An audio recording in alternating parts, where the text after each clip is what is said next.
all. Welcome to another episode of Murphy's Law. I've got a good one picked out for us today. And joining me is V La Bianca. Hi, V. Hello, Eric. Oh my. I've got a good call, blast from the past today, and I'm excited to talk about it. Okay. Yeah. Let me dive right in and let's see if you remember this one. Let's move on and talk to Kevin in New York. Kevin, you're live with Eric and V. What would you like to talk about today? Hello again. You remember Kevin? Oh, yes. Kevin called in today. That's right. We are recording actually on June 14th, so yesterday. And yeah, Kevin can be he can have quite a few topics, can't he? Yeah. just a couple interesting ones there. Yeah, I was looking through and I wanted to pick one that just absolutely blew my mind because I had no idea where it was coming from, and so I kind of wanted to hit this from multiple angles. The first, what we do in this situation, and the second, I lost an entire afternoon falling down the rabbit hole that he fell down, and I'm going to share it with you. So let's start with the claim. Well, Planet X is something, well, the whole X, I guess, refers to as the 10th planet, but even that's a general misunderstanding of it, because I've come to understand, amongst other people, that this whole Planet X thing it doesn't really describe it because it's more like a mini constellation being led by a different star. And if we do our research, we can find out that there are different classifications of suns out there in the universe, but this particular one would be classified as a brown dwarf star, and that it has an orbit in our solar system of 3,600 years. So, I know that is a super long clip, but there's so much to it, and I wanted to include it because. So first off, have you heard about this before? Is this something that was in kind of your wheelhouse? No, not at all. This is the one where Planet X is Wormwood, which is a star which is somehow connected to Revelations, if I'm remembering correctly. Yep. And yeah, Wormwood to me meant something very different when I was growing up. So yeah, this was very much out of left field. And it definitely was. And there's so many pieces to it.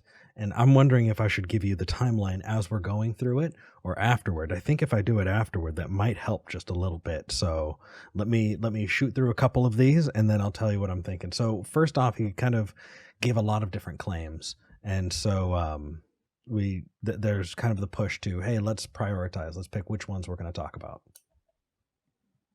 So yeah, I'm willing to grant the assumption because I have no idea how that gets us to a God belief or claim or evidence.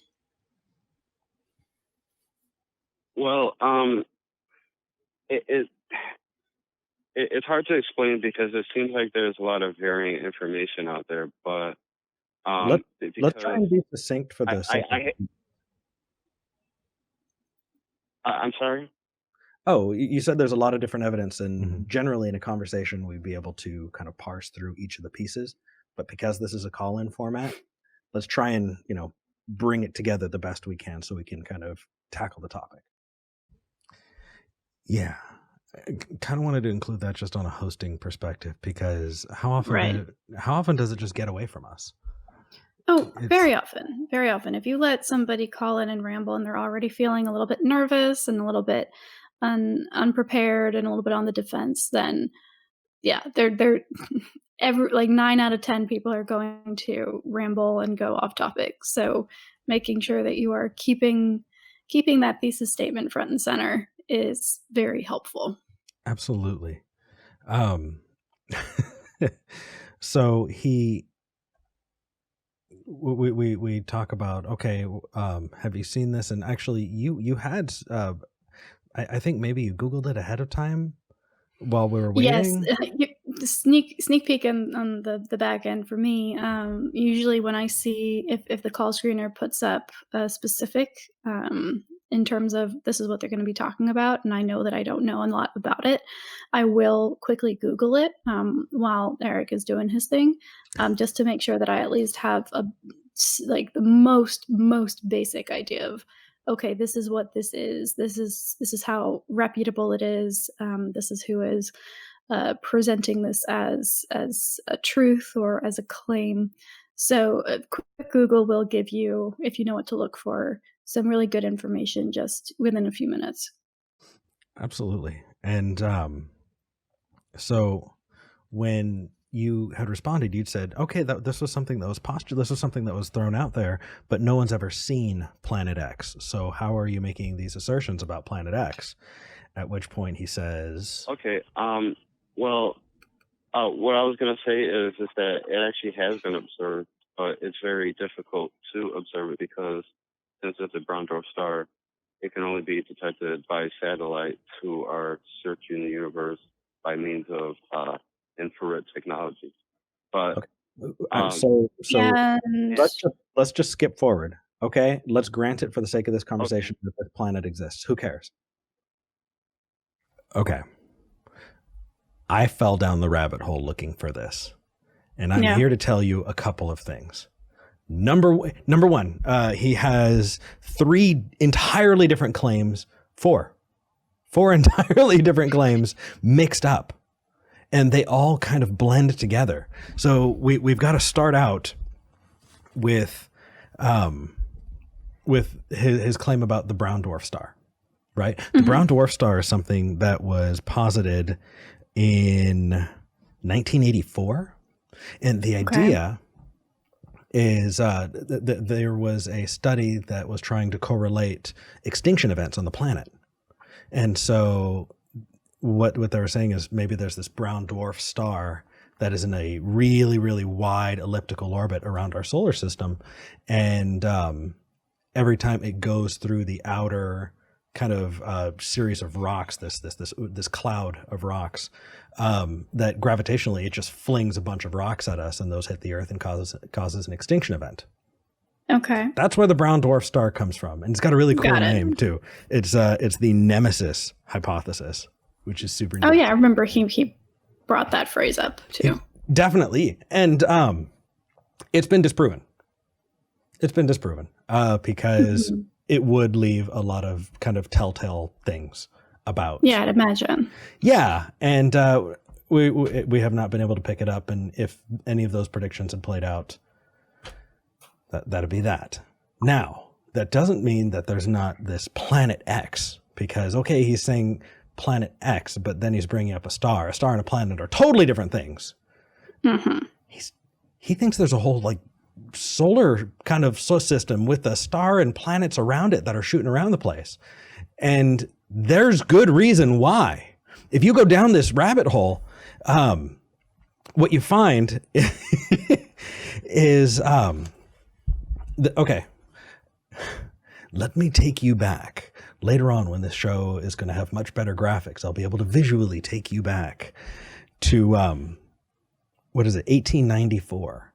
There was a study, somebody was trying to figure out why there was a discrepancy with, I believe these people are going to call me out in the comments if I'm wrong, around Uranus, these moons or other satellites kind of, orbiting that planet. And so the hypothesis was that there was this rogue kind of planet that had caused it, right? Planet X. Okay. Fast forward to the 70s, and you get this amazing human being. Let me just grab him right here. See this guy? Okay. That guy is Zecharia Sitchin, and he believed that the Earth was visited by ancient astronauts. And he said that he could read ancient texts. And in these texts, he had been told about this planet, this Nibiru planet Okay. This is where All right. This is where it starts to kind of pull together. Okay. So we've got Planet X. Oh, by the way, in 1994, it was disproved. More examination showed that there was absolutely nothing wrong with the bodies orbiting Uranus. So no Okay. Planet X. But that didn't stop some other people, and those other people, you know what? Actually, forget it. I'm doing show and tell. I'm excited. See this lady? This is Nancy Leiter. Nancy Leiter is the source of a lot of this stuff. And I mean, she seems credible, right? She started this thing called Zeta with those Talk. aliens behind her. Look at the website. This is Zeta Talk. Spent way too much time on this site. So she predicted that that Nibiru, this rogue planet, and so she saw, okay, Planet X, okay, rogue star, and these are starting to get conflated. And she said, okay, this planet's gonna slam into the Earth in 2003, and there's gonna be an extinction event. Okay. 2003 happened. No extinction event. I think we're still here. Right. Pretty sure. And so, so she's like, 2012 Mayan apocalypse, and then 2012 came. Womp womp. Right. So let's get to closer to now. 2016. There's a reason why this stuff is surfacing, because the Planet X hypothesis has been brought back. Apparently, there was a planetoid that's in a very wide orbit around our solar system, and I think it's like every 80 years you can see it, something like that. And so we were just super lucky to have caught it. And so the only thing that was said was, hey, if we were super lucky to catch this one, there could be more. Who knows? Who does? Planet X is back. Planet X is back. And it's time to meet the one who brings it all together. This is David Meade. David Meade is a Christian numerologist. Utilizing the Bible code, he is determined that this planet, as evidenced in everything I already told you, is proof positive of the claims in Revelation. Oh, geez. Okay. So with that said, when we move over to, it gives evidence to a personal God that is not only influence that has an influence on us locally, and that every time it swings around, it's responsible for massive earth changes, such as massive disasters or a sudden continental shifts. So now with that information, it's starting to make sense, right? Right. You can see where he's drawing those lines. But as a host, what do we do if we haven't gotten all of that info? How do we as skeptics approach this kind of stuff? Exactly. We had a couple things. One of them was this right here. Because there's a prophecy of that very same thing in the Bible. Oh, that's more prophecy. I apologize. Here, let's try again. I was raised a Christian. I don't remember a planet around a brown dwarf star being a thing that was prophesied, and that its rotations caused natural events to happen on Earth. What verse is that? It's in the book of Revelations. It's I'm looking it up. Part of Planet X isn't obviously called Planet X in the Bible. It's actually obviously. Why not? Hold on, why not? Because it came through knowledge of what effect it was going to have, and so it was given a different name. Okay. What effect it was Okay. So Kevin. he said this thing was prophesied in the Bible. We're like, cool. What's the chapter and verse? You did it too. You were very, very good about that. Chapter and verse. Okay, what exactly are you talking about? In fact, you wound up picking up and giving a very, very nice response on this one. Let me see if I can. Right. How do you know that Wormwood is this planet X and not some other star? Oh, I guess that, yeah. How do you know? How do you know? You know, people are he's making these assertions, none of which are backed up. And I mean, I don't know. How do people get this? Like, how do people there's there is a level of gullibility there, or just a desire for things to make sense and to all be connected, right? It would be so nice if every theory and all of these disparate threads somehow connected into one big story that we were the center of and everything was going to be okay. And I get the desire for that, sure, but it's just us looking for category, the ability to categorize things and the ability to relate things to our experience. We had the same conversation basically today with Kevin, where he was trying to make an example of how a particular metaphor was representative of a prophecy that had to do with today's church situation that was prophesied all the way back in the New Testament. And the crux of the conversation again came down to, how do you know? How do you know that this is accurately a description of this and not your interpretation? How do you know that this is not what you're reading into the text and what is actually meant by the author? How can you determine that? And until you have a good answer for that, the answer has to be it's subjective. Absolutely. And just to be clear, each of these people that I brought up, it's all talking about the same thing, and its effects are. How do you? There we go. This guy right here, Zechariah, he wrote plenty of books. This woman, she's got her website. She wrote books. This guy, David, he wrote plenty of books. Just because someone is an author does not mean that they are an authority. And really, I think falling into that as well, these authority figures that seem to have all of the answers, but give it a little bit more reflection, and you'll find that that's just not the case. In fact, V, you summarized it very, very well right here. It's all talking about the same thing, and its effects are. How do you know that?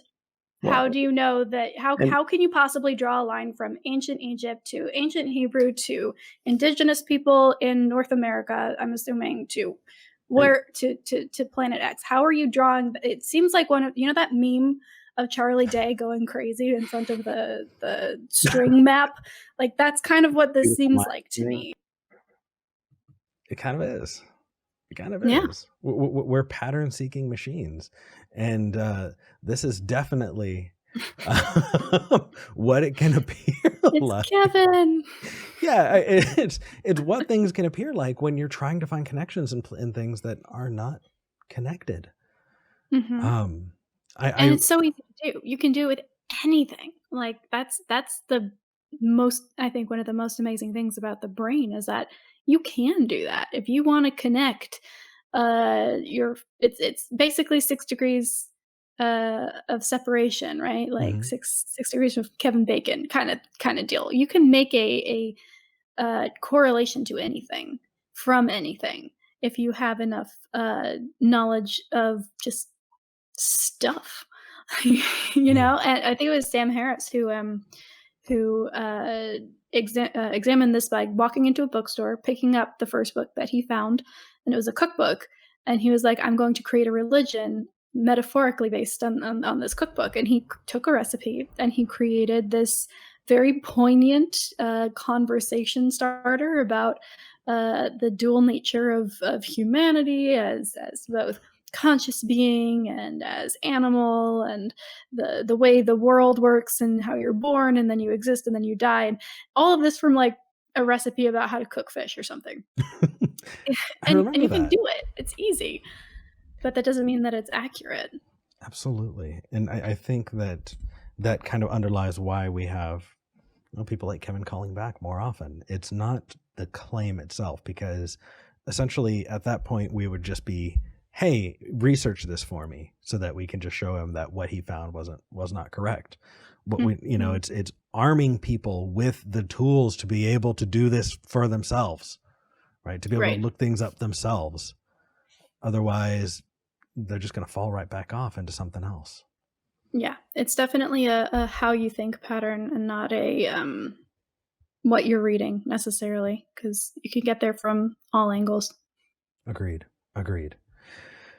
V, this was so much fun, and I honestly I spent so much time digging into this and looking up the history of this and trying to come up with a cohesive timeline and just the notes, all of the it's rough. It's rough. I realized it was impressive. You did a good job laying all that out. Hopefully, I hope so. And I hope it wasn't too dry, because honestly, that is amazing. And that's just the tip of the iceberg. But just because, people sound like they know what they're talking about, just because we want to see meaning in the universe, just because, well, like you said, we can read into anything what we want to if we just try. That doesn't mean that it's actually there. Mm-hmm. But that said, V, thank you for dropping by this week. I will see you next week. Sounds good to me. All right. Take care. Bye. All right. And that was another episode of Murphy's Law. Click here to subscribe and get notifications for when I put out videos Mondays, Wednesdays, and Fridays. If you want early access to videos, you can go to my Patreon. It helps. I would sincerely appreciate it. If you want to catch other episodes of Murphy's Law, go ahead and click right here. I'll see you next time.